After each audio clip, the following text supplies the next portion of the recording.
reviewing a scan of MRI knee for a patient who is an international footballer, and she had experienced pain while in training, and she heard a popping sound in the lateral aspect of our knee, and she has been complaining of pain since then. So this happened yesterday, and we are today she got an MR done.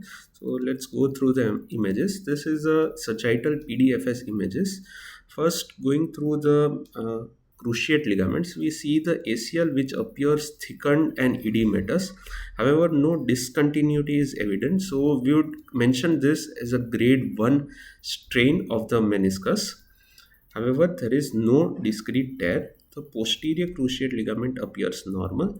Now going on to the lateral aspect, so we are tracing the lateral meniscus which appears almost intact. No edema, no any signal changes or no deformed shape noted. The medial meniscus also appears normal. Now let's correlate it once with a coronal image. The lateral meniscus, the root attachment, the medial meniscus, everything appears good. So that's the menisci that we are done. Now let's talk about the collateral ligaments. This is the medial collateral ligament.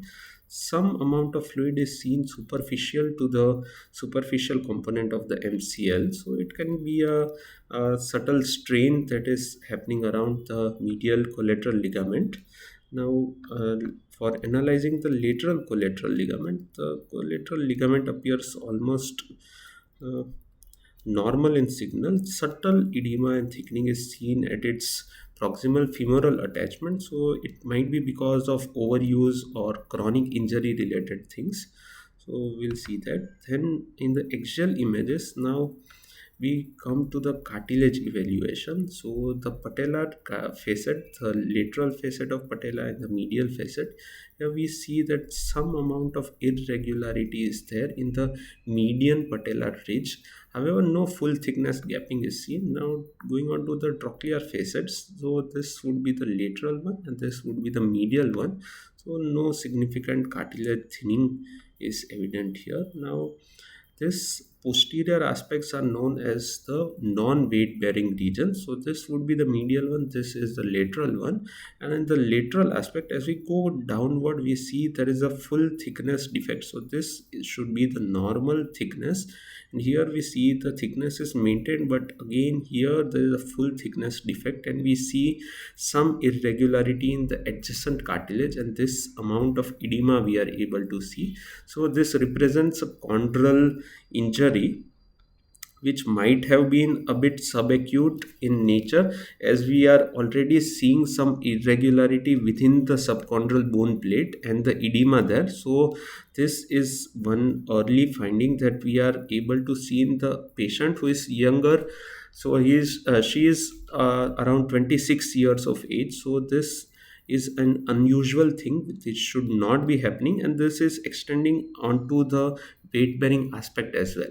So when the cartilage thinning starts occurring in the lateral compartment, it is considered a grave thing, because once it starts, the degenerative changes occur very rapidly in cases of lateral aspect rather than in the medial aspect. See, in the medial aspect, we are seeing the tendon cartilage appearing normal, no evident thinning, no tears, no gapping is seen. Also against towards the tibial plateau, the medial tibial plateau, and now towards the lateral tibial plateau, no injury is there. Now let's correlate the findings on the anterior aspect. So this is the extension mechanism.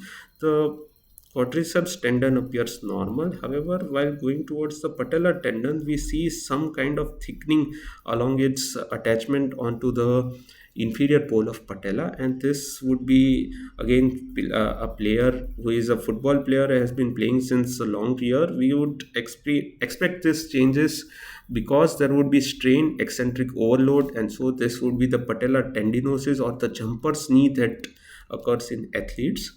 Now coming on to the axial images, so we'll focus a bit on the lateral aspect where she had been feeling an acute pain. So now we see this is the popliteus tendon. So this is the popliteus muscle belly. Now if we trace it upwards, this would be the popliteus tendon, and where it should be inserting onto the fossa where the popliteus inserts usually, there is subtle edema and fraying. So this can be an acute injury whereby there would be some partial avulsion which is going on.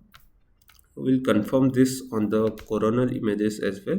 Here we see that some edema, subtle feathery things which are going on. However, no fracture is evident, but there is a diffuse edema. So it can be an acute injury whereby there would be eccentric contracture of this popliteus, and the tendon had to undergo a significant amount of load, and there is a certain acute component of the injury towards the popliteal tendon.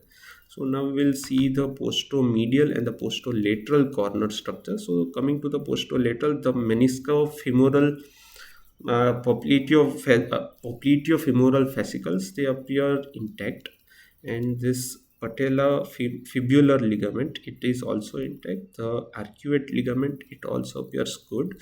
Coming on to the medial aspect, the posterior oblique ligament, so no injury in the corner structures.